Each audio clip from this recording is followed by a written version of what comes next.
La voie de la vérité et de la vie avec l'apôtre Joseph. Donc après avoir manifesté cette gloire que Dieu nous a donnée, que Jésus a montré sur la montagne de transfiguration, il est descendu de la montagne et maintenant va descendre dans la vallée. Et ce qui se passe dans la vallée, c'est comme tous les problèmes que nous vivons quand nous sommes encore sur la terre dans la chair. C'est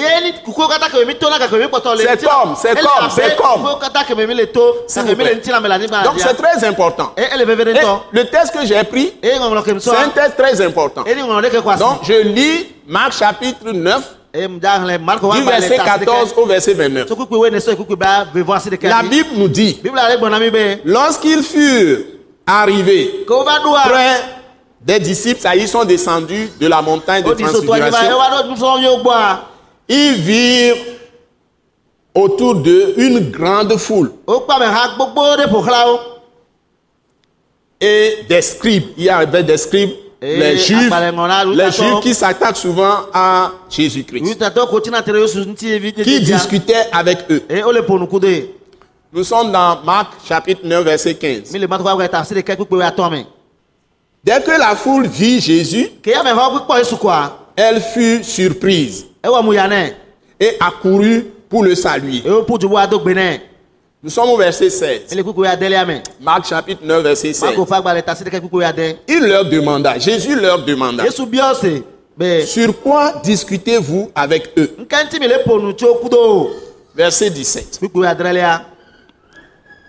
Et un homme de la foule lui répondit. Donc Jésus pose la question aux gens. Avec les scribes, les disciples de Jésus qui sont restés au bas de la montagne, parce qu'il a pris seulement 3 disciples. Il a 3 apôtres. Je crois qu'il a au moins 12 apôtres. Après il a envoyé 70 autres disciples pour prêcher.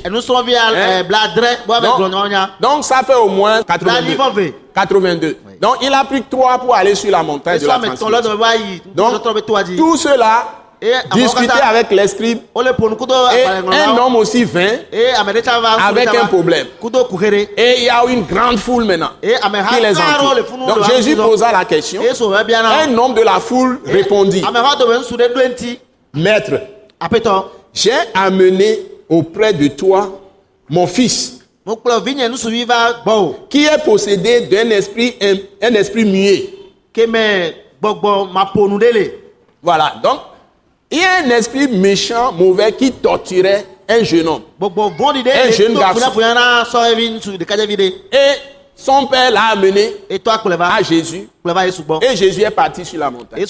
Mais les disciples qui sont restés, les apôtres de Jésus qui sont restés, avec des scribes discutaient. Et il y a d'autres, une grande foule aussi qui était là. Tout ça, la grande foule n'était pas là quand Jésus est parti.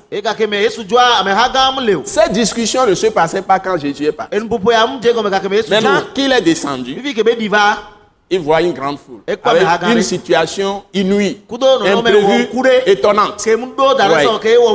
Donc nous sommes dans Marc 9 verset 18.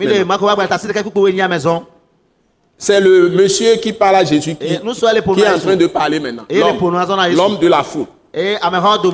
Il dit, il a un fils possédé par un esprit impur qui lui donne la maladie d'être muet. L'enfant ne peut pas parler. Il l'a amené pour que Jésus délivre ce garçon. Et il continue son rapport. En quelques lieux qui le saisissent, il le jette par terre. L'enfant écume, grince les dents et devint tout raide.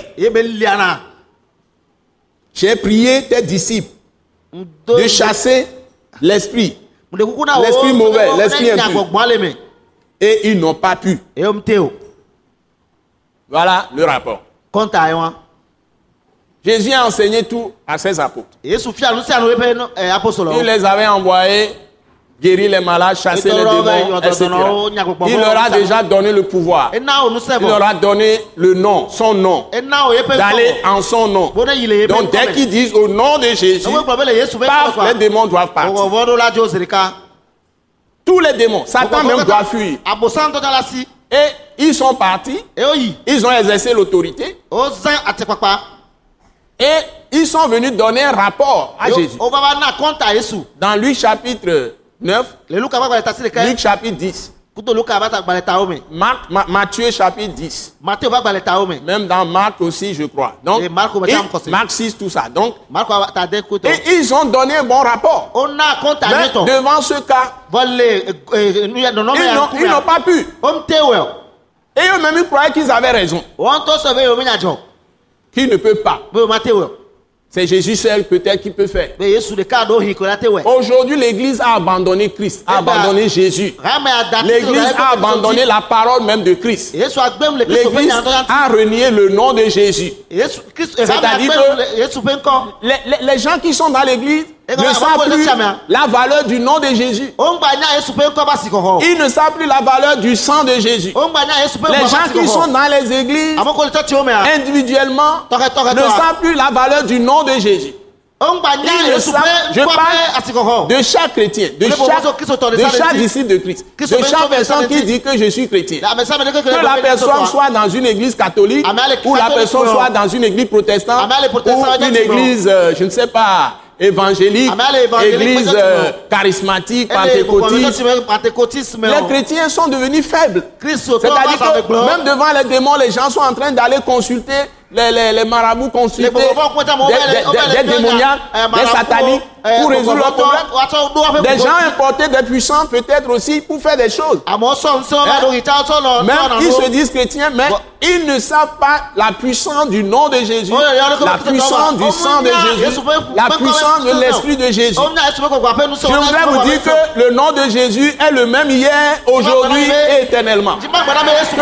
L'Esprit de Jésus, l'Esprit de Jésus ou la puissance de l'Esprit de Jésus est le même hier, aujourd'hui et éternellement. Et que le Saint-Esprit est le même hier, aujourd'hui et éternellement. Le Père Céleste n'a pas changé. Dieu ne change pas. Il est le même hier, aujourd'hui et éternellement. Donc ce problème n'est pas seulement le problème aujourd'hui de l'Église. Le problème là existait au temps même des apôtres. On se trouve impuissant dans l'Église parfois devant les choses. Mais Dieu peut tout faire. Tout ce que j'ai essayé avec le nom de Jésus, je l'ai réussi. Tout ce que j'ai essayé avec le sang de Jésus, je l'ai réussi. Tout ce que j'ai essayé avec l'Esprit de Jésus-Christ, je l'ai réussi. Et il y a deux choses essentielles que Jésus nous apprend ici, c'est ça que je vais vous souligner. Il y a deux choses essentielles. Pourquoi ils n'ont pas pu le faire? Pourquoi? Qu'est-ce qui se passe dans leur vie? Jésus l'a dit. Nous devons apprendre ces choses et nous devons les pratiquer dans les églises. Les pasteurs doivent s'accrocher à ça. Tous les membres d'église, quelle que soit ton église, tu dois t'accrocher à ça. Et tu dois laisser le folklore de côté. Tu dois laisser la tradition de côté. Tu dois laisser la religion de côté. Et tu dois pratiquer ce que Jésus a dit dans ce texte. Et au nom de Jésus, tu vas avoir le résultat qu'il faut. Alléluia. Amen. Donc l'attaque a la spécialité de vous mettre dans l'autorité même que Dieu vous a donnée et dans la puissance même que Dieu vous a donnée. Vous allez l'exercer. Parce que chaque personne qui vient à Christ, il peut mettre des milliers en fuite. Des milliers de démons en fuite. Et quand ces démons sont dans les gens, vous pouvez les mettre en fuite.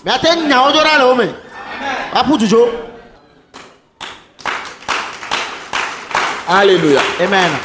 Alléluia. Amen. Ce message de l'apôtre Joseph Kodouak Bemehin vous est présenté par le mouvement de réveil d'évangélisation, Action toute âme pour Christ international, Attaque internationale. Pour plus d'informations et pour écouter d'autres puissants messages, merci de nous contacter au numéro indicatif 228 90 04 46 70 ou de visiter le site web atacinternational.org. Soyez bénis en Jésus-Christ.